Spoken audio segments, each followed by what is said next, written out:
You are listening to the Hiking Radio Network, where we talk the walk with shows by hikers about hikers for everybody.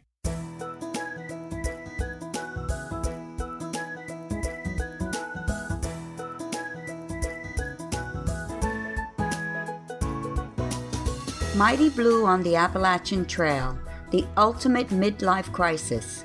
Join Steve and his guests every week as he staggers from Georgia to Maine.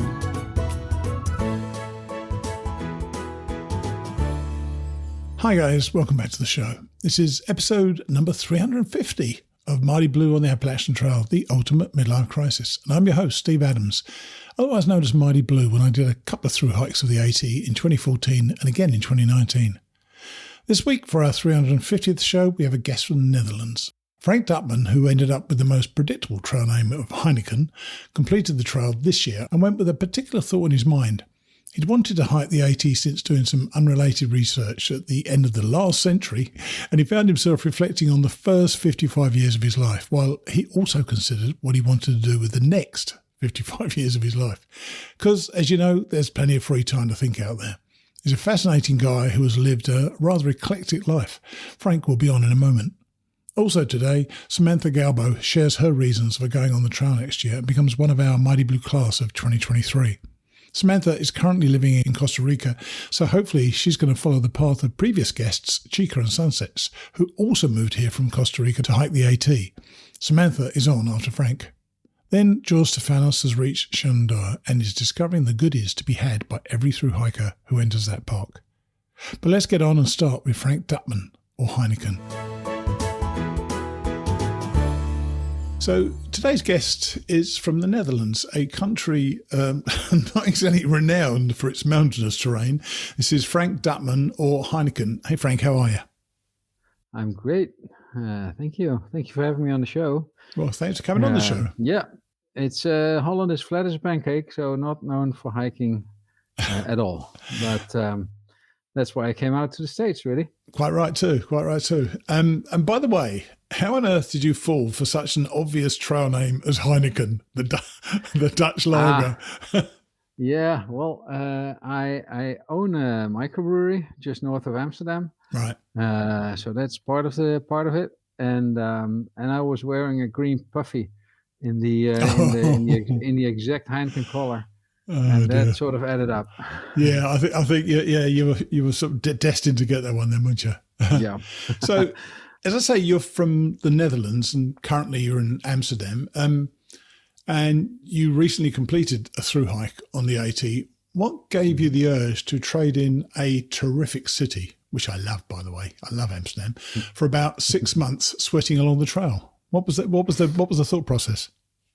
Well, as a matter of fact, I live just north of Amsterdam, just about 5 miles, and it's in a tiny village, but it's very close to Amsterdam, so it's right at hand. If I need Amsterdam, I've got Amsterdam anytime, so that's close enough. Yeah. But with it, the microbrewery comes a tap room, and the tap room was closed for COVID in 20 and 21 over and over again, and my wife knew that I had been researching and wanting to do the trail.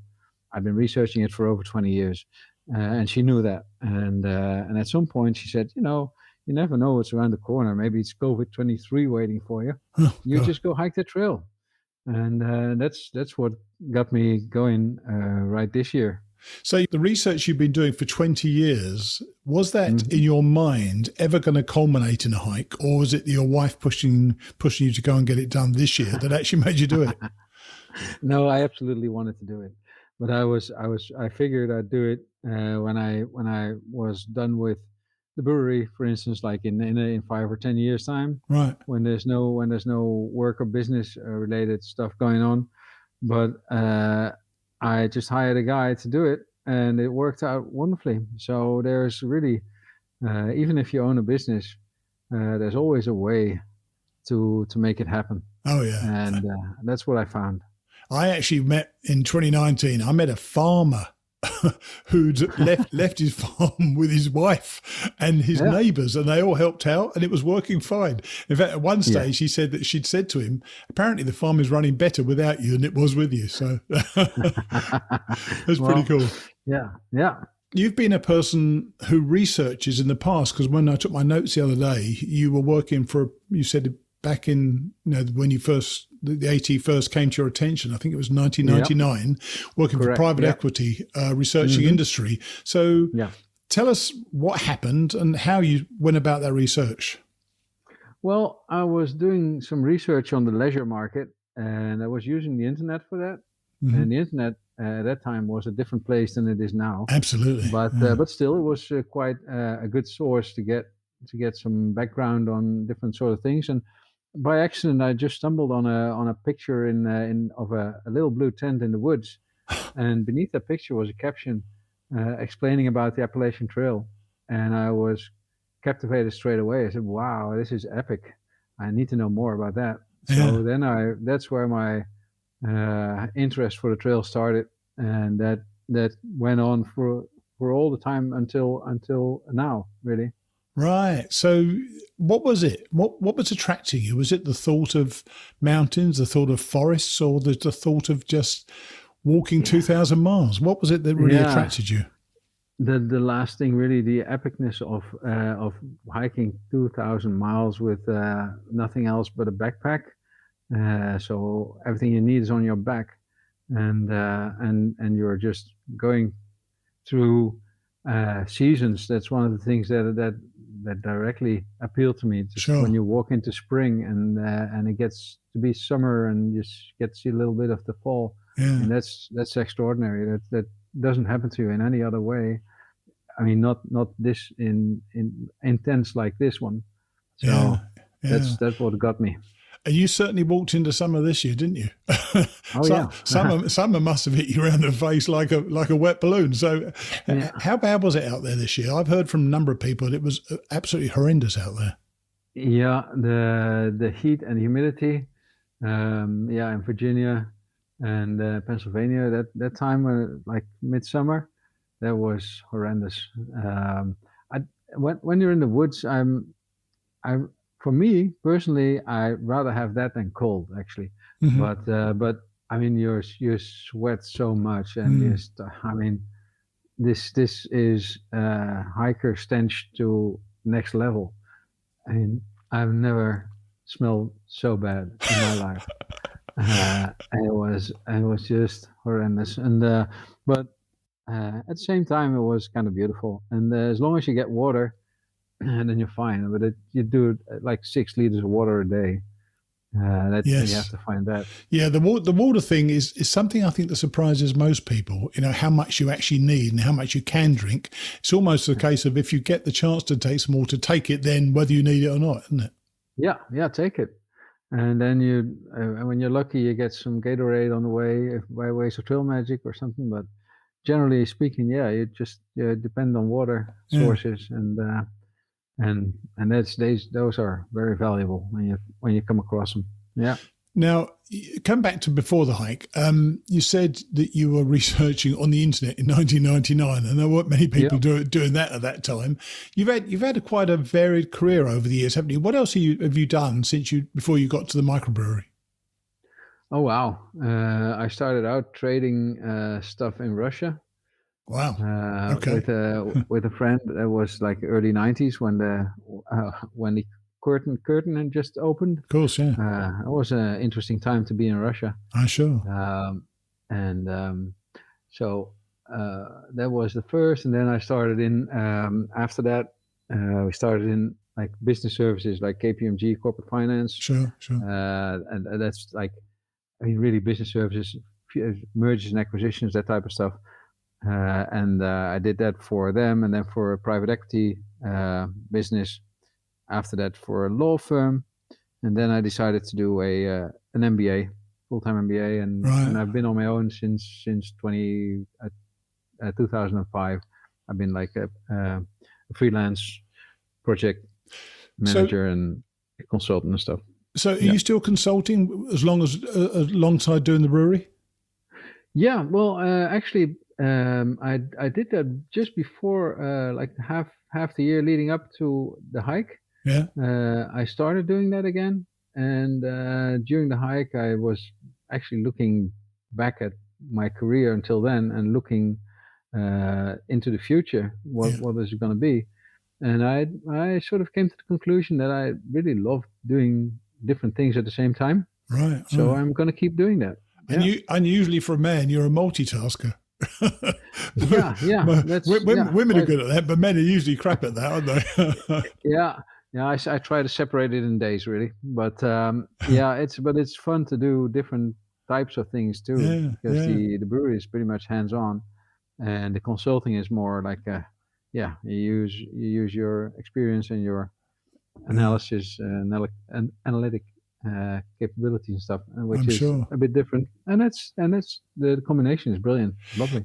And did you bring skills to the trail? And I'm just thinking on the fly here, so this may be a stupid question, but did you bring skills that you've acquired over the years in your consulting to the trail, or was it something that was so totally different that those skills didn't apply out there? I think that it is, well, what I researched. I mean, I just read books and followed people on trailjournals.com, which is not the consulting world or anything like that. I think my consulting experience didn't help me in any way. But what did help me was having read so many hours really, and so many different sources, so that you've seen the trail from so many angles, and then when you actually get there, it feels like coming home really. I didn't have a linear perspective, like from this is coming now and that's the next and that's next. I didn't, but I did on several occasions. Just situations reminded me of things that I've been reading about, or places or names sound familiar, and for some reason that really helps. And also it helps to know that you are in a mind game more than in a physical game. Sure. And you learn that pretty quickly, don't you? Yeah, and but I knew it before I started, because that's the takeaway from many a story. People always relate to the fact that it's that's a mind game really. Yeah, and I know a lovely one too. Oh, absolutely, it is. Yeah, you've got to have your head on the whole time, haven't you? You let yourself get down. That can accumulate, can't it? Getting down and then getting down again and getting down again can really go down a rabbit hole in a bad way. True. And I know that people who come to the States from overseas have got a 6-month time limit. So did that factor into your plans the whole time? Because you knew you had a date certain you had to finish, didn't you? Yep. I was, my end date was September 22nd. Okay. And I had always been aiming for 15 or 10 or mid-September. Yeah. But then, as a matter of fact, when I started hiking, the miles came easier than I thought, especially in like the mid states, and so I was actually slowing down to make the most of it. Right. Yeah. I've often been fascinated with this, because I've had very mixed experiences with US immigration people. Although I must tell you, my experiences are so much better now I'm a US citizen than they used to be when I wasn't a US citizen. Did the immigration officials give you any guidance when you got into the country? I know they stamp your thing that you're here till a certain time, but if they ask you what you're doing, did you tell them I'm going on a 6-month hike? And did he say to you, it better only be 6 months? Yeah, no, he didn't even. I think he sort of smiled, which is probably the first time I've seen an immigration officer smile. It's probably going to be the last time as well. Yeah, and I've seen quite a few of them. So I've been to the States for a few times, but no, this was the best entry ever. Right. So let's before we get into the hike itself, let's get back to your preparation back in the Netherlands. Did you buy most of your gear there? And the reason I asked that, and hopefully, I presume the answer is yes, but you did buy most of your gear there, is because a lot of people on the trail talk about their gear. And it's really, did you notice differences in European gear as opposed to the US gear that you saw? I had a few things like my boots were German boots, and you Hmm. don't come across those in the US very much. Right. But that's probably the only piece of gear that would be pretty European. The rest of it was like international hiking standard, I guess. Right. Right. Yeah. I've been researching on gear on YouTube and uh, yeah, on Facebook, and you just read up on it. And no, I got most of it online out here in from a German online shop, really, which is sort of related to REI. Oh, right. Right. Because Right. I was first looking at REI site, but then they don't deliver in Holland, Sure. Sure. so they don't do overseas delivery. So then I got to their like sister company in Europe, and they were pretty good. I've found most what I need there, and rest of the things, yeah. So the most European hikers hiking boots, then, not trail runners? Not sure about that. No, I would say trail runners are the go-to generally because that's all you read about. True, um, when you're preparing, I mean, everybody does trail runners, um, and but I'd been street walking for a while. Yeah. Even did that in boots. Yeah, we're going to So come. We're going to come to that. I want to talk yeah, about street walking in a minute, but because one thing I noted down, you said you were prepared for this by being an armchair hiker for 20 years, and yes, and so that comes back to your research that you'd done, and you knew there was some physicality, obviously, and you told me previously when we spoke about these 4-day marches. Tell us about that yes. because that sounded kind of brutal, to be honest with you. Yeah, they are fun. They are in Nijmegen in Holland. The 4-day marches they're called, and they're the biggest walking event in the world. It is what it's called. It's 4 days of marching, Right. and for me that was 50 kilometers a day. That's 30 something miles Yeah. Yeah. every day. And there's about 45,000 participants. So it's a Wow. huge group of people. And the town of Nijmegen, which is a beautiful town in itself, that attracts like over 1 million people who come to party during those 4 days. Oh my God. So it is an extraordinary event. And if you like walking, and if you like the camaraderie Sure. that comes with hiking, also comes with that type of event. And using the word marches, you don't mean like drill. You mean just walking, basically walking, do you? I presume. Yeah, it is, but it originated from the military. Oh right, okay. Oh, that's Yeah. interesting. Cool.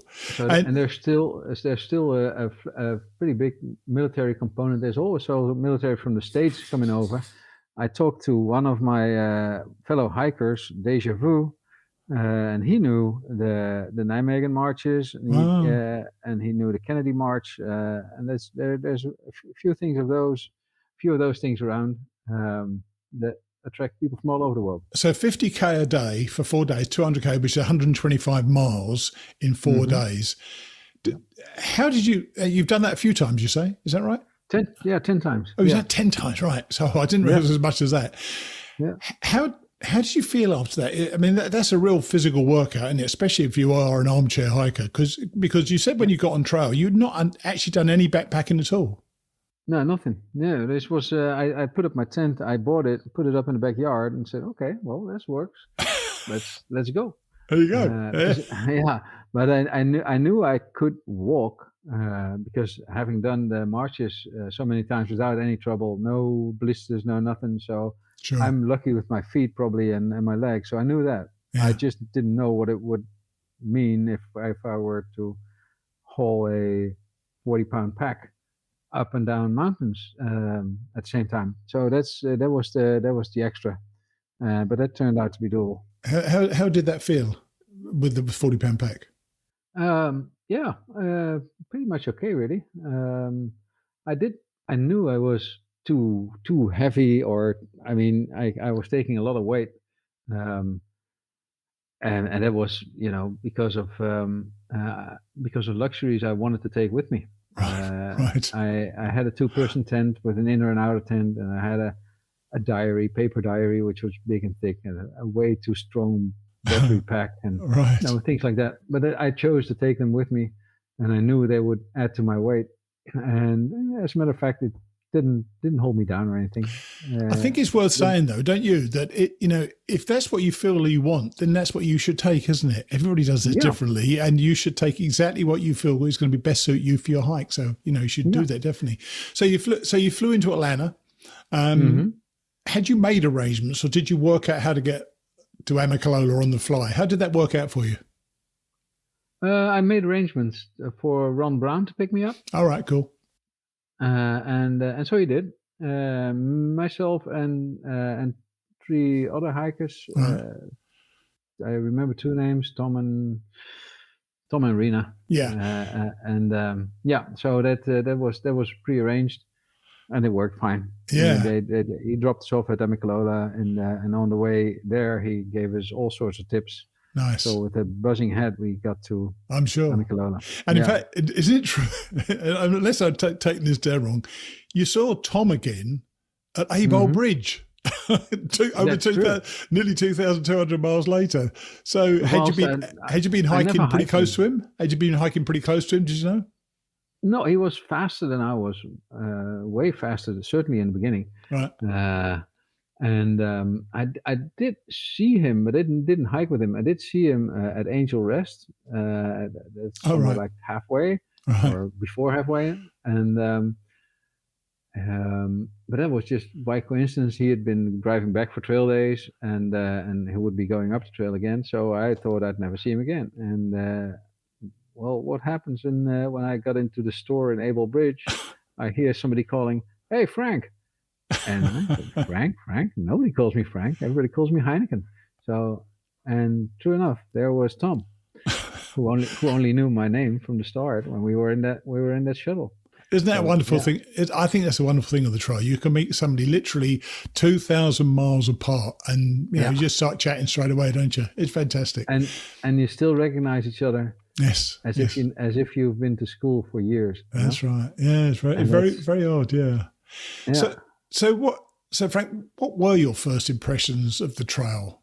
Did it feel, because you'd done so much research, did you feel at home there? At home straight away. Yeah. It was my home. I did miss family, of course, but otherwise it was just it's so beautiful. And when I look back at the pictures now, they really don't do it justice. Of course they don't. No. It's so hard to capture that on film or on a camera. Just when you get to your first views in Georgia, it's just amazingly beautiful. And now you just see sort of a one-dimensional picture with grayish, leafless trees. Yeah. Whereas I was standing there, I was in awe. So it was just so beautiful, and I got very lucky with the weather. I think all of us this year, or most of us anyway. Little rain and lots of sun.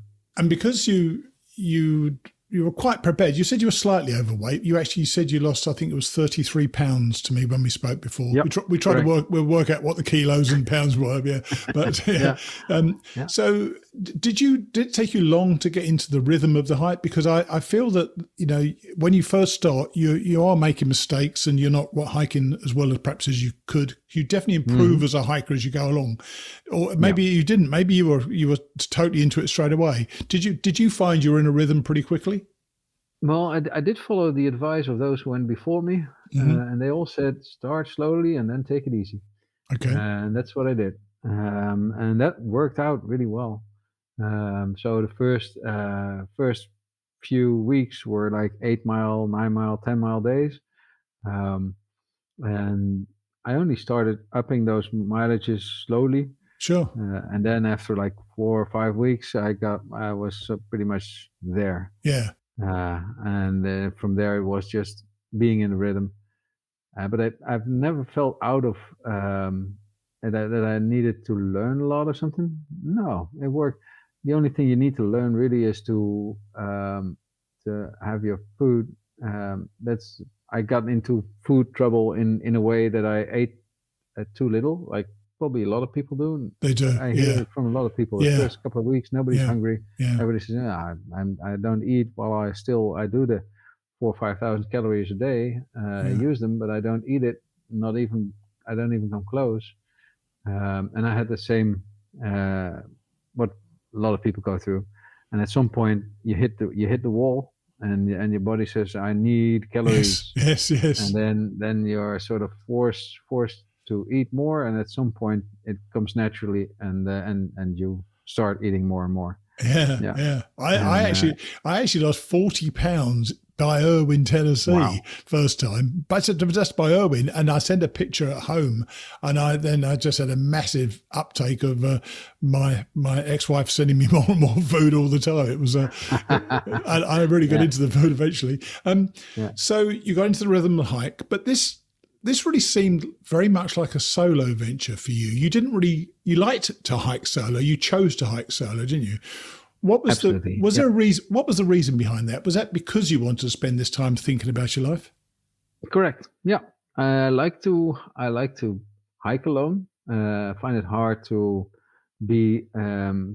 hike with somebody else because of the no matter what I think about it, I will always adjust my pace in order to either reach a pre-approved point or something that you agree on. Let's go here, let's go there. And you have to either slow down or speed up to get there. And I didn't feel like doing that. I like to hike my own hike, very literally. And I do love to come across people. I met so many lovely people, and I got to know quite a few that I'm really very fond of. But that doesn't require hiking together. You just meet and you see people along the way. Sure. But you did actually hike with somebody for a couple of days. Was it Redbeard? You met a guy called Redbeard. Correct. But then when did you see him next? Once you broke up with him? We just met. We'd seen each other for the first time at Laughing Heart. So that's like really on in the hike early on, and we hiked pretty much the same speed. He was with a family, and at some point, way up in, I think it was in Vermont already, our paths crossed again. He'd just broken up camp, and I was hiking, and he said, "Oh man, I'm a bit down. Can we hike together for a bit?" I said, "Sure we can," and that's what we did, and that was fun actually. So I did get to experience hiking together, and our speeds were pretty comparable. And so were our minds. So we had fun together, and we did like a week or something like that. And at some point, he got to meet his parents along the way, and that took a day out of the schedule. And so I moved on, and so did he at some point. So we both kept hiking, but apart. And wouldn't you know, I got up to the sign on Katahdin, and what do you hear? Hey, Heineken. That was Redbeard again. So Redbeard was the guy taking my finished picture. And that was fun. That's lovely. That's lovely. Yeah. Now so I got to experience a bit. You've kind of referred to this already, so I'm going to ask you now the question. So you said when we spoke before that you thought this would be a great opportunity to look back on the first 55 years of your life. And then you also said, and the next 55 years, which adds up to 110. So what do the next 55 years look like? Well, for now, it's like I assume it's going to be like 15 more years of being productive member of society in a way that like working and I'd like to be a truck driver for a few years, and I still have the brewery, of course, and I do some consulting. So that's do things more or less bike that come on your path and which you like to do.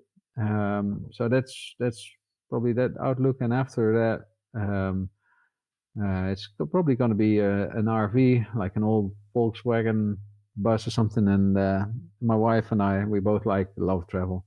Oh, nice. And nice. And we'll just go around Europe for a bit, and so things like that. So that was your next 55 years. Did you learn much from your reflections on about your first 55 years? Because I know you wanted to look back on your life as well. Yeah, it is. From the point of view of where are you going, I got like a confirmation that the choices, because I changed course in like when I started up the brewery. Sure. That was in 2018. And there was like a sort of a change because getting out of the consulting business, which I was in basically to make a living. Sure. And I loved doing what I did, but it was a job sort of. And from going to a job to having a company, and now combining that company with consulting, not as a job so much, but as an interesting thing to do and make some money on the side. It feels different, but it feels really, really good, because now you're out of it used to be going forward without any thought, and now there has been the thought, there has been the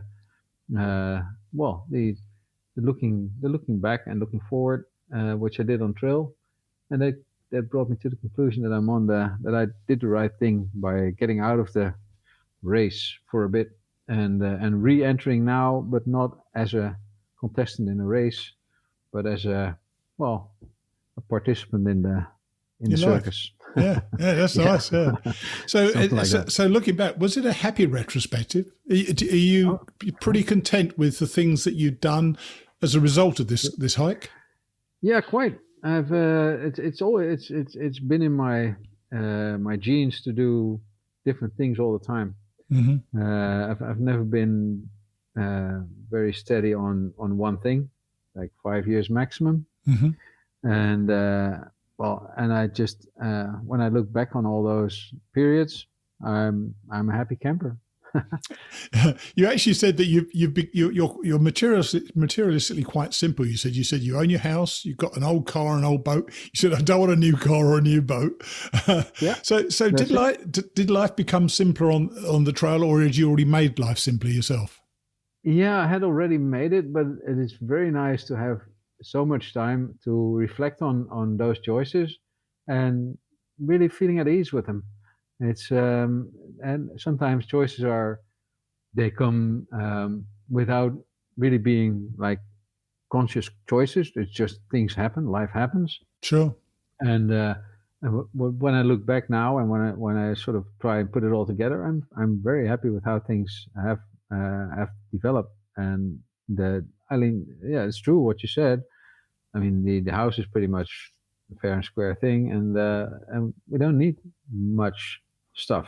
So we live a simple life, and that gives a lot of peace of mind, really. I got to tell you, man, living a simple life and owning a brewery, that's a winning combination, definitely for me. That would be a winning combination, wouldn't it? Yeah. I'm happy with it. So you had this solo hike, and you touched the sign, which is a pretty great moment, touching that sign, isn't it? What did it mean to you when you touched the sign? Oh, it was that was so good. But it was like really the finish of an unbelievably grand adventure. But it was the finish, and in the 100-mile wilderness, and even before that, I felt like I was done. Right. I was completely happy with where I was, but also happy for it to be over. Yeah. And I had been looking forward to being on that with that sign, and just feeling that feeling of contentment, and wow, did it. Yeah. Wow. Yeah. And that was really the feeling. It was amazing. You expressed it well to me before. You said that the circle was round. You were happy to be there, but you were not sad for the journey to be over. And I think, that's how I think a lot of us feel. It is a tough thing to do. It does take a lot out of you, and you kind of are ready before the end, aren't you, to be done? So are you a one and done hiker now, or does this make you want to do some more stuff? I'm not really sure. For now, I'm pretty much done. But I mean, the experience was grand, and I'm sure I will. I will hike. I don't think the big trails. Mm-hmm. I don't see that happening, but I do see more hikes coming up, but shorter ones probably. That's cool. And there's a lot of hikes in Europe, Yeah. beautiful ones, and I've never really explored them. Funnily enough, I only focused on the AT. I did focus on the PCT as well in those past 20 years. Yes. But I have no intention of hiking the PCT right now. Anyways, never say never. But never say never, man. Never say never. Well, look, I really appreciate you coming and tell us your story, Frank. The Heineken name, I was a bit concerned about that, but now you told me that you had the same coloured jacket. I mean, you were bound to get it, weren't you? Really? So yeah. Thanks for coming on the show and sharing your story with us. It was a pleasure. Thank you very much. Okay, and best of luck with the show. Thank you. Take it easy. All right. Bye. Cheers. He certainly sounds like a man who knows how to do research, doesn't he? And he felt at home right away. He felt like he knew what it would be like, and it was. It's a fairly unusual experience from my understanding of people who hit the trail for the first time. Most of us are whacked around the head in those first few days, but Frank took it all in his stride because he'd researched so much. And I really loved that idea. He thought back on his first 55 years and then considered the next 55 years. You've got to take your hat off to a bloke who thinks he's going to live to 110. Now, before we hear from Samantha Galbo, our next member of the Mighty Blue class of 2023, I wanted to give you an update on our Hiking Radio Network trading post or shop, which is going to have merch for sale very soon. Obviously, I'm hoping to have it available in the next few days, just in case you want to surprise your loved one with a shirt or a mug or something else with one of our bits of artwork on it. As I said last week, I'll be announcing it on our Facebook page, so make sure that you follow that and you'll be among the first to know. Now, let's hear, all the way from Costa Rica, Samantha Galbo. Today's guest for the Mighty Blue class of 2023 is Samantha Galbo. Hey, Samantha, how are you? Hey, Mighty Blue. I'm great. Happy to be here. I'm a huge follower and listener of a long time, so it's good to be here. Well, I'm glad you listened to the show. So you've heard that we do this thing of following hikers on the trail, and you know you're going in 2023. So tell us, what is your why? Why do you want to do this? Because when we spoke previously, you mentioned you were about 37 years of age or 38 years of age, something like that. And you know, this is what it's become more of a demographic these days of younger, younger people, if you know what I mean. So tell us why this time in your life is the right time for you to be going hiking. Yeah, so I've definitely wanted to hike the trail for 22 years now. I found backpacking through a summer camp in Western North Carolina, and through that camp, section hike part of the AT, and that's how I found out about the AT and fell in love with backpacking. And then life kind of just happened, and I went through a big transition like a year and a half ago, where everything in my life changed. I moved to Costa Rica, and now I have a window, and it's calling me strongly, and it just seems like the right time. You know, it's funny actually, having a window, and this is the same, I think, for a lot of us. We get a window of opportunity, and we choose either to go through that window or we choose not to. So you say you had a transition a year or so ago. Was that you just wanted to get out of America and move to Costa Rica, or you just wanted to change things in your life? Well, so I'll just be completely candid. And I was definitely heavily drinking and not living my best life. Right. I was in a relationship where, I needed to stop drinking, and wasn't able to figure out how to do it on my own. So I signed up for a retreat in Costa Rica. And after I signed up for the retreat, my partner at the time and I split, and it rocked my world. And then I just decided to stay in Costa Rica. Wow. Wow. Yeah. Well, funnily enough, previous guests on the show and people you may actually meet called Chica and Sunsets opened a hostel in Franklin, and they lived in Costa Rica for a while, and then they went and hiked the trail. So you were following a well-trod path. Yeah, Great. real nice. So when are you planning to get started out there then? So I'm a numbers person, and I was going to start 222, but that seemed a little early, February 22nd. So now I'm thinking 313, which is like, I think 2 days before Erin, the other woman that's going with her mom that you interviewed, is starting. Oh, right. So maybe I'll see you guys if you're listening to this. But I think March, like mid-March.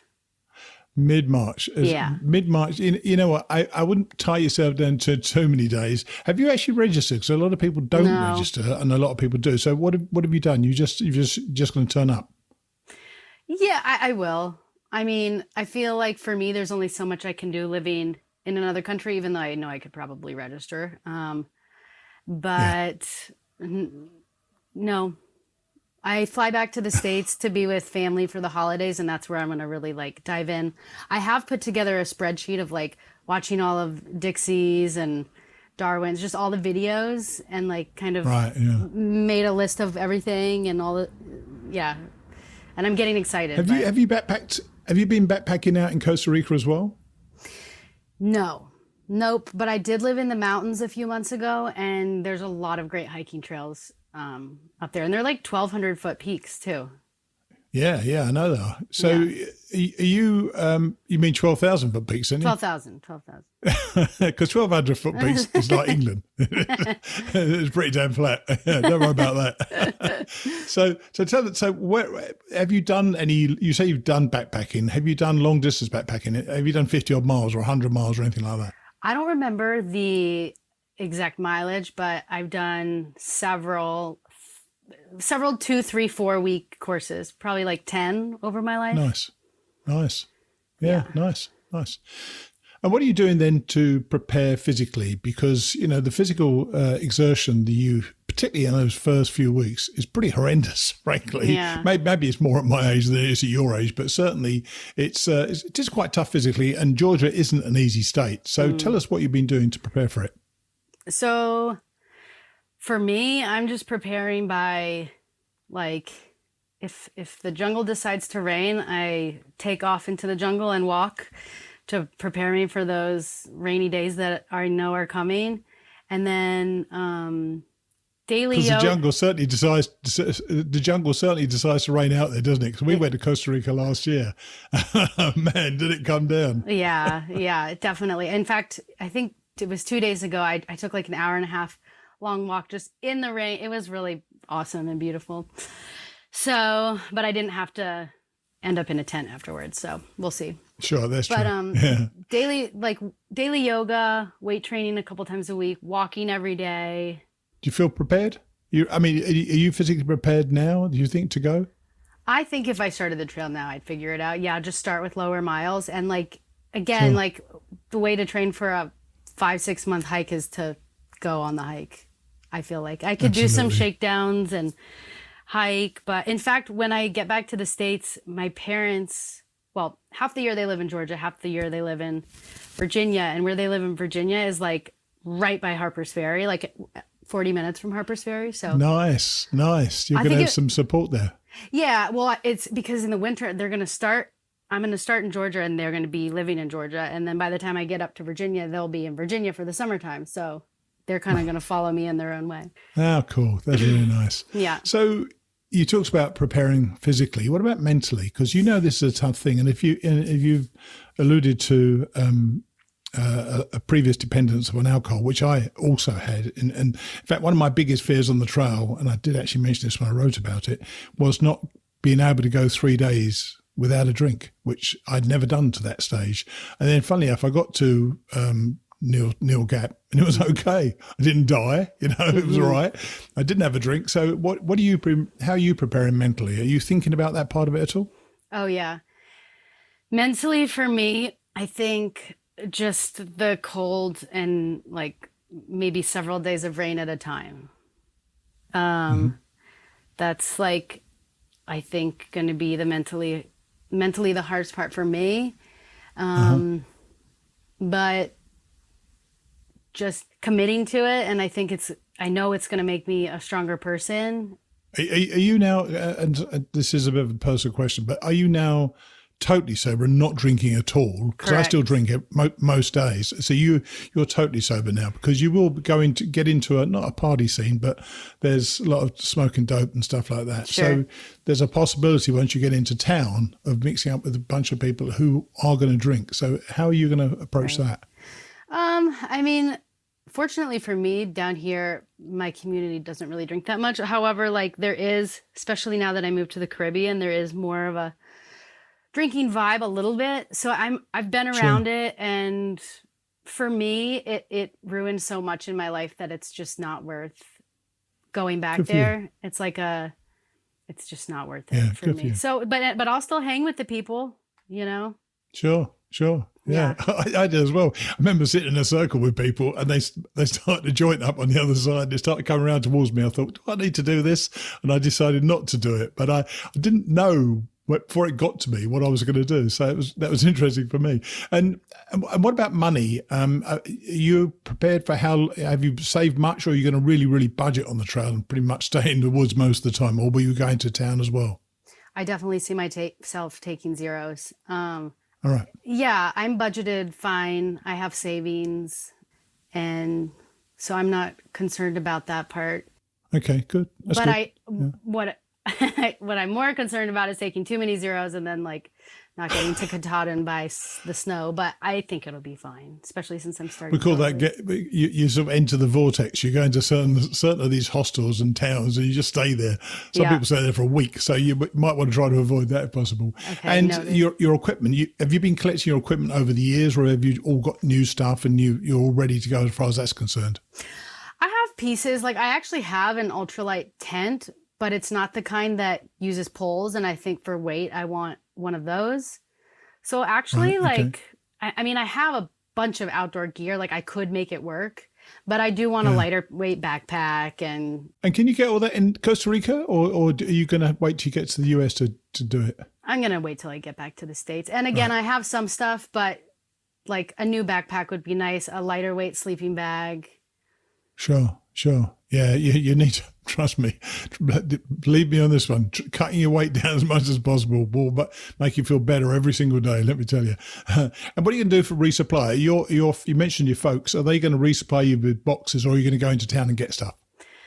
So I definitely think I'm going to, once I get back to the States, start dehydrating. Like I want it to be as healthy and clean as possible. So the meat's like grass-fed and not factory farmed, and packets of ghee and olive oil. Definitely resupply and have my parents mail me them at certain spots. And you're gonna cook or cold soak? Oh, cook. I mean, at least to start.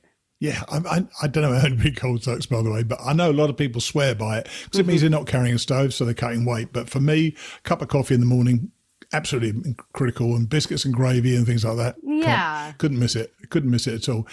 And do you see yourself on that brown sign? Are your expectations that you're going to make it to the end, or are you just seeing how it goes? I teeter back and forth because I'm like, well, I'll see what the universe has in store for me, but also like I see myself at the end, actually. Good. Yeah. Good. I do see myself at the end, to answer your Pretty question. awesome. It's pretty awesome once you get there, I tell you. Yeah. And there are a number of things on the trail that surprise you sometimes, and you've seen the McAfee knob, and you've seen obviously the brown sign at the end and so on. What are you most looking forward to about being on the trail? Spending time with myself and just continuing to dive into anything that's like not in alignment with unconditional love, which is what I think the world needs right now. And also meeting my tramily and hang on, spending time with yourself and waiting to meet a tramily are two diametrically opposed things, or do you see them as part of the same experience? So I see myself hiking a lot during the day alone, but then just to like have accountability buddies, like camp with friends, and also like I'll go crazy for 6 months hiking by myself. So good talks on the trail are like my favorite. I went crazy. I hiked for 800 miles without any headphones in at all. In the end, I was driving myself crazy. So I had to listen to something else than just what was going on inside my head. Mm-hmm. And what are you least looking forward to out there? Are there things you think I'm going to really struggle with some of that? Just the long rain. The experience I do have in Western North Carolina is just like, it's considered a rainforest. So it's like lots of rain and just the days on end, I think. And also like the snakes in Pennsylvania.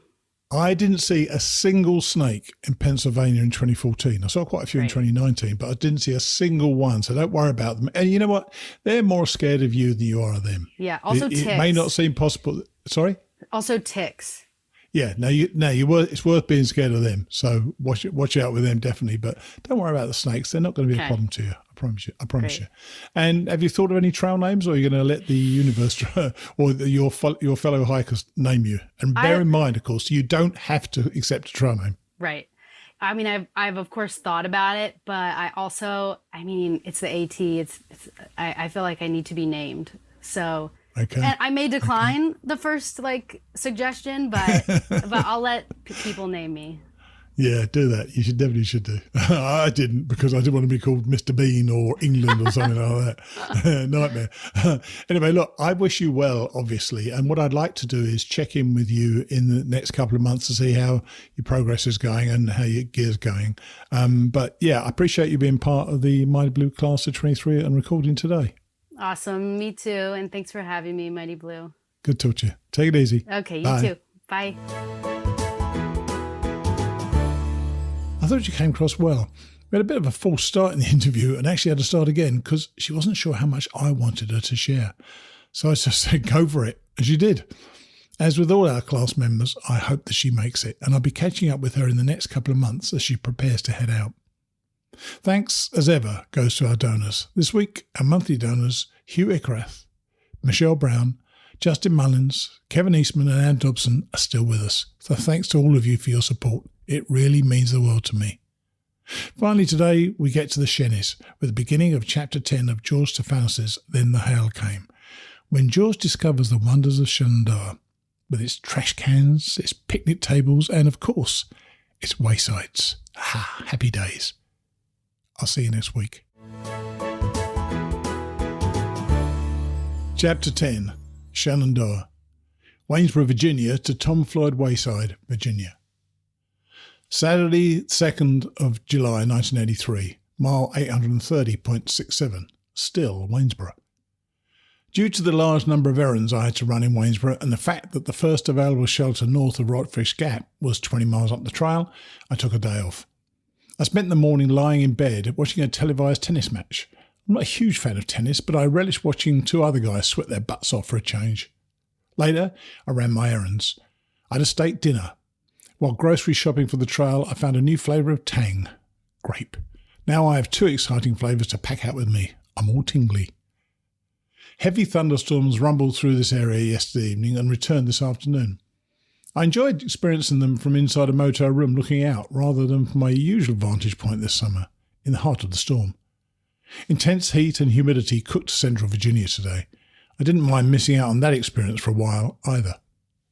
I begin my hike through Shenandoah National Park tomorrow. With my usual uncanny sense of timing, I am managing to enter this park, one of the most heavily used portions of the entire Appalachian Trail, on the eve of the 4th of July. Since the holiday itself falls on a Monday this summer, most workers will receive a 3-day weekend. This weekend, falling as it does in the heart of the summer, will no doubt bring out the campers and hikers in droves, particularly to a place like Shenandoah. It may be a little crowded in there. In earlier chapters, I have minutely chronicled the details of my trail town routine. Thus, the details of today would be extremely tedious for me to write about, just as boring to read about. I think I'll bring this entry to a close. Sunday, 3rd of July, 1983, mile 850.1. Last night, I left a wake-up call with the front desk for 6 o'clock this morning. Then I proceeded to watch television until 11 o'clock. On this trip, it has always been difficult to resist the temptation to stay up late while in a motel room. I hate to miss a minute of that luxury. I get a charge out of simply turning on the bathroom faucet and watching all the water I could ever need gush forth.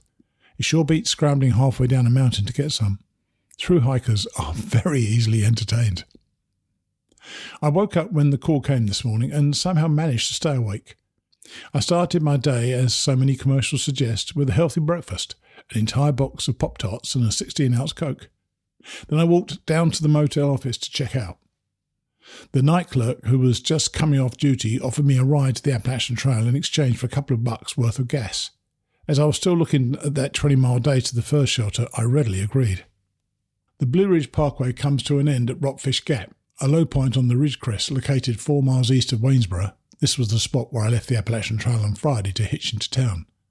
Another paved road, known as Skyline Drive, traverses the length of Shenandoah. The southern end of Skyline Drive is in Rockfish Gap also. The parkway is basically a continuation of this road. The motel clerk drove me to Skyline Drive and dropped me off at the entrance station.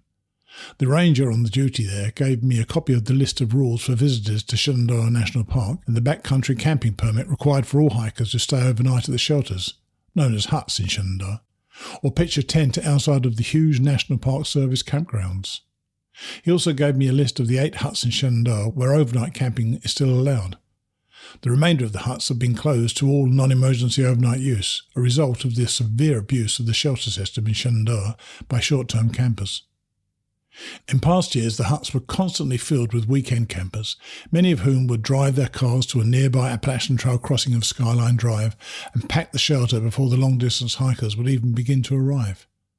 The areas surrounding the huts were becoming damaged and defoliated by the hordes of campers, and thru-hikers would often be forced to pitch their tents anyway when they arrived in the evenings to find a hut full of weekenders.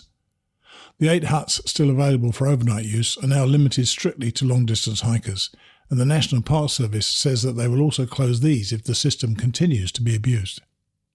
Having completed the business of acquiring my permit, I walked back 1 mile on Skyline Drive to Rockfish Gap and picked up my hike where I'd left off Friday. It was just 8:30, but the day was already sweltering. The first 7 miles of trail traversed 3 mountains located on private land south of the actual park boundary. This stretch began with a 1/4-mile road walk on Skyline Drive from the I-64 overpass in Rockfish Gap and a steep half-mile footpath that climbed almost to the ridge crest of Scott Mountain. Until recently, the AT continued along the open crest and over the summit before the landowner suddenly withdrew his permission for the trail to pass through. The recent relocation necessitated by this act remains in the woods just below the crest for the length of the mountain. Small climbs and descents abounded along the new route, but it lacked most of the visual rewards of the old trail. Eventually, I descended steeply into McCormick Gap, crossed Skyline Drive, and began to climb the second mountain. Most of the trail route from the gap onward was devoid of trees. The AT followed the ridge crest of Bear Den Mountain to a flat, rocky meadow. The summit area was crowned with a cluster of equipment buildings and storage sheds and bristled with several police radio towers. My reward for a long, sweaty climb was some remarkable panoramic views and the first cool breeze of the day. Someone had planted about a dozen tractor seats in a semicircle around an outdoor cooking grate in a small meadow just below the summit buildings. Damn, I forgot the marshmallows. Those seats did come in handy. I needed to sit down, having been exposed to the full force of the July Virginia sun all the way up the mountain. The spot sported a bird's-eye view of the Shenandoah Valley. The forested slopes of the Blue Ridge dwindled into wooded foothills wrapped around the green fields of tiny pocket-farming valleys. Beyond, as the terrain levelled, the fields gradually took over and the forest diminished into strips of windbreaks between pastures and long rows of crops. The valley was enormous in breadth. In that huge scale, the farmhouses, barns and silos scattered throughout the valley looked like miniatures. Occasionally they clustered into tiny toy villages. The Allegheny Mountains at the western rim of the valley were a line of very faint grey smoke on the horizon when viewed through the miles of summer haze. Below me, Waynesboro was a larger clump of buildings and a few tall smokestacks along the curving grey line of the river. As I kicked back, a tall, wiry backpacker with a strong New York accent came along. He told me his name was Mark, and he asked me what mine was. I answered, George. He said, Stephanos, right? I said, yeah, but how do you know? I had a funny feeling about what his answer would be. I read your stuff in all the registers, he replied. Got any pot? Sorry. Now, just what could he have inferred from reading my innocent little register entries that could have given him that idea? Jeez.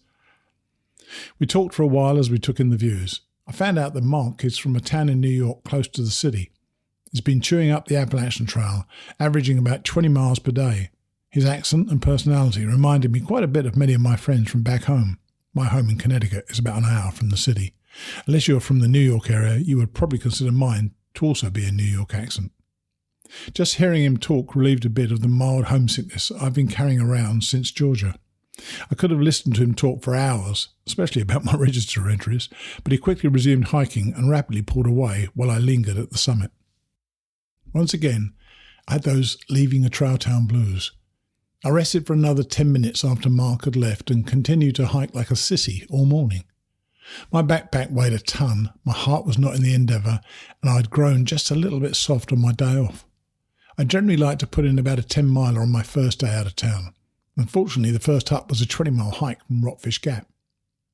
The meadows continued down the northeast flank of the mountain as the Appalachian Trail descended towards the Skyline Drive crossing in Beagle Gap, providing steady views east, north and west. They also provided the July sun with ample opportunity to fry eggs on my body. I knew I should have brought a spatula.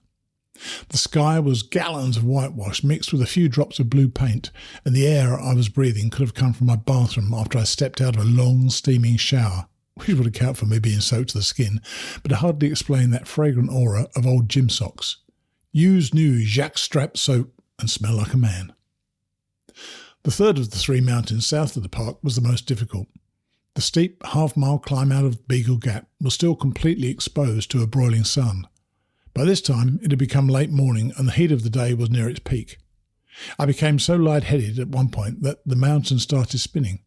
Fortunately for me, one small, dense grove of pines was along that climb up Calf Mountain, and I reached it exactly at the point where I most needed their shade. After 10 minutes of relative cool, I was able to continue. The remainder of the day's hike was a breeze, allowing me to make up for some extraordinarily bad hiking over the initial 6 miles. From Calf Mountain's open summit, the Appalachian Trail descended into Jarman Gap, where I crossed a dirt fire road and entered Shenandoah National Park. My final 12 miles today were in Shenandoah. The trail inside the park was well graded and almost completely cleared of overgrowth. I hiked through dignified old forests of stately trees, following the ridgeline for most of the distance. There were numerous good viewpoints. The AT crossed Skyline Drive several times and brushed past it a few more, but the road remained out of sight from the trail most of the day. Excepting in the gaps, where the trail and the road made their occasional crossings, the drive skirted the crest. The trail passed over the summits. I saw 5 or 6 white-tailed deer on the trail today from extremely close range. Like their cousins in the Great Smoky Mountains National Park, they seemed to harbour no fear of man. They would come strolling down the path, allowing me to approach within 30 feet of them before taking a few steps off the path into the woods, where they would stand patiently, waiting for me to pass by. They always watched carefully and seemed ready to bolt at the first sign of trouble, but it was still a valorous display for deer. I was touched and honoured by their trust in me, and the venison tasted great that night. I arrived at Black Rock Hut, at which I am spending the night, at 7:15.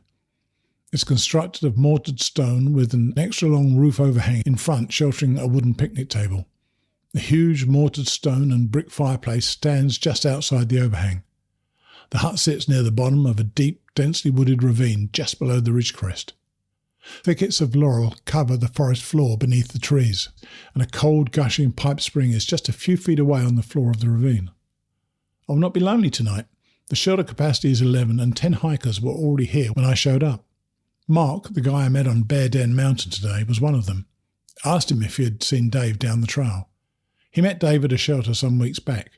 Dave has been joined on the trail by a female friend, and they are hiking with Ron and Sonny. I owe a great deal to my chance meeting with Dave in Georgia. He was a good hiker, and the effort of staying with him had been the major factor that had turned me into one. Dave was basically out for a little adventure this summer before landing another job. Had he seriously wanted to complete a thru hike, I have no doubt he could have made it. I know he'll have a blast travelling with Ron. Good luck to them all. Monday, the 4th of July, 1983. Independence Day. Mile 871.5. Almost all my 10 shelter companions at Black Rock Hut last night were fellow prospective Appalachian Trail thru-hikers. Several of them were women, the first female thru-hikers I had met on this trip. I enjoyed sitting up late, sharing stories of our hikes. Mark has an interesting attitude towards all the beautiful scenery through which he hikes. I found this out while sharing my Pond Mountain war story. He had absolutely no recollection of that terrible stretch of trail. I tried to jog his memory by using the nearby Laurel Falls as a reference point, but he couldn't remember that either. He told us, "When I get to a place like that, I turn and say, 'That's nice,' and I keep going." I like the guy, but we're definitely not on the same trip. The first half mile from the hut climbed along the crest of the ridge forming the western rim of the ravine.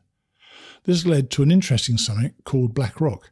It rose above the wooded ridge crest, a huge barren mound of grey boulders smeared liberally with streaks of green paint. The paint streaks were patches of green lichen, a tiny alpine plant which grows in colonies on the face of rocks. The rocks were jagged and jumbled, resembling the aftermath of a tremendous explosion. Black Rock was the centre of a magnificent panorama of mountains with a couple of narrow glimpses of the Shenandoah Valley. South by southwest, Skyline Drive wound around the lower knobs along that portion of the Blue Ridge crest I hiked yesterday afternoon. Westward, Trayfoot Mountain bulked massively across a small sag, denuded lines of large rock slides running down its east flank. Northwest, a wide arc of ridges coiled around a rolling wooded valley called Dundo Hollow. Hawks and turkey vultures effortlessly soared below me, ranging for miles above the hollow as I watched. Up to this point, the park has offered a quiet sort of beauty. Aside from Black Rock, there have been no outstandingly spectacular features, but the occasional nice views were strung along the AT again today, and the forests, for the most part, were mature and attractive. It seems hard to believe that, until the park was established in the 1920s and 30s, people had lived throughout these mountains for many years. The area was farmed and lumbered heavily from the middle 1700s until the late 1800s. Even after the economic decline of these mountain communities in the 1800s and the subsequent departure of the majority of the inhabitants, scattered families had hung on until the federal government bought them out or forced them out in order to create the park. Some faint traces of old, long-abandoned roads, fields and orchards remain, along with carefully preserved or restored remnants of wooden fences along the drive, but most of the forests look ancient in comparison with those along the Appalachian Trail in southern Virginia. Scattered traces of the old Shenandoah formed interesting diversions in a long, pleasant woodland stroll. After Black Rock, the Appalachian Trail descended to cross Skyline Drive in a scrubby area, one of those old orchards, skirted a small picnic and camping area along the crest, and descended again to Brown's Gap. It crossed an old road next to a field surrounded by a wooden fence, just before another of today's frequent crossings of Skyline Drive. A mile later, the AT passed through the Dawes River overlook on Skyline Drive, a parking area with a magnificent view of the wooded Upper River Valley, cradled between two lofty spurs of the Blue Ridge, gradually growing into a sprawling farming valley below. Except for Black Rock, so many of the Appalachian Trail's best views during my first 2 days in Shenandoah National Park have been at the crossings of overlooks on Skyline Drive.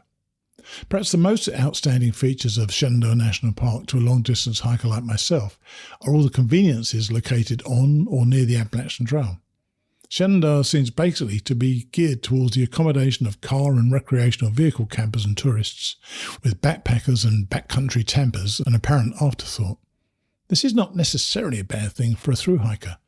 Trash cans are at many of the AT crossings of Skyline Drive, so I need never carry around much garbage in my pack. The trail passes through several picnic areas, and all are equipped with water taps, picnic tables and more trash cans. The tables make nice spots to eat lunch or just take a break, and finding water is never a problem. Finally, the Appalachian Trail goes by several massive car campgrounds, which have stores where I can purchase instant gratification in the form of soda, ice cream and other treats, along with solid food and snacks for the trail. All in all, I can travel rather lightly in Shenandoah without the worry of experiencing disappointments such as the closing of those stores between Cloverdale and Waynesboro. A couple of miles past the Dawes River overlook on Big Flat Mountain, the trail skirted the first of Shenandoah's campgrounds, passing through very scraggly woods with a floor alternately covered with grass and dense tangles of weedy underbrush. It looked to have been a huge field in the not-too-distant past, but whatever views had once existed were rapidly yielding to the regenerating forest. A very short side trail ran uphill from the AT to Loft Mountain Campground. I walked into its fair-sized grocery store and walked back out with a pint of strawberry ice cream and 2 10-ounce Cokes, joining a couple of guys I had met at the shelter last night on the store's front lawn. One was a thru-hiker from Florida named Gene, and the other was a friend who was hiking with him for a while. We traded Mark stories as we snacked. They told me that Mark hiked past them while they were on the summit of Black Rock. As he walked by, he turned his head to check out the view, said, "That's nice," and was gone. Apparently he was not kidding when he told us of his attitude towards scenic highlights at the hut last night. They also informed me that he had dropped a water treatment tablet into his canteen after filling it up from the hut's cold, clean, delicious pipe spring. When they asked him why he felt the need to do so, he told them that he had treated the water he had obtained at all but 3 sources on his entire hike. He followed this statement with a long lecture on the dangers of contracting beaver fever, as he called it, and related how someone somewhere had once died from it. The trots, what a way to go. It makes for an attractive picture, doesn't it? This story reminded me of his reaction when I told him about the huge blisters which developed on my feet during my early days on the trail, and how I stopped covering them with moleskin protective patches after a few days. I was wasting a half hour of hiking every morning just cutting out all the patches I needed, and they still eventually went away. Mark looked at me like I was a cretin and proceeded to lecture me at length about Woodrow Wilson's son. Apparently, he developed blisters on his feet while playing tennis and also ignored them. He then developed blood blisters and died from complications arising from them. That's Mark. 1,000,000 laughs. Good thing I didn't tell him that I've only treated my water twice on the entire hike up to this point. He probably would have come after me with a straitjacket. Considering Mark's attitude towards waterfalls and nice views, I wondered why he had not measured his block and backpacked around it for 2,138.5 miles. I spent an entertaining hour in front of that store, laughing and joking with the guys. Gene confided to me that he never eats Pop-Tarts at home, but he now eats a box of them per day. My own habit is not quite that bad, but the story was so similar to my own experience that I just had to laugh. It was difficult for me to drag myself back onto the sweltering trail, particularly since I had to leave all that good food and cold drink in that store behind. The trail across the ridge crest of Loft Mountain went through Patterson Field, once a 240-acre pasture running up the ridge crest past the summit. Except for a few towering old oak trees, the old field today was a snarl of vines, thorn bushes and black locust trees. The Appalachian Trail was overgrown in several places, but a few good viewpoints remained to compensate for the difficulty of traverse. The remainder of today's hike was rather uneventful. I saw a few more deer and several good views from along the trail, which made the walk pleasant. I passed through some areas that looked to be old, overgrown pastures and orchards left over from the days before the park was established, but most of the forests were mature. There were no huge climbs, but the trail was occasionally strenuous. I was tired when I reached High Top Hut after more than 21 miles of hiking. What a nice surprise to find the shelter full of Boy Scouts. This was exactly the kind of misuse of the hut system which threatened to close the remaining ones down. There were 8 in the group and shelter capacity was 7, meaning that they effectively hogged the entire shelter. I had a few words with the 2 guys in charge of the group. One of them claimed that a ranger had told them they were entitled to camp in the shelters because they were on a 6-day hiking trip. That sounded fishy to me, particularly when I heard their original group size before they split into 2 groups was 13, greater than the capacity of any hut in Shenandoah. But I dropped the subject because I didn't want to hurt the kids' feelings when after all they were only following the direction of their adult leaders. Eventually they made room for me, but it's no picnic being crammed into a 7-person shelter with 9 other people on a sultry July evening. Mark, who had arrived before me, is also spending the night. I will be happy to get out of here tomorrow and resume my hike.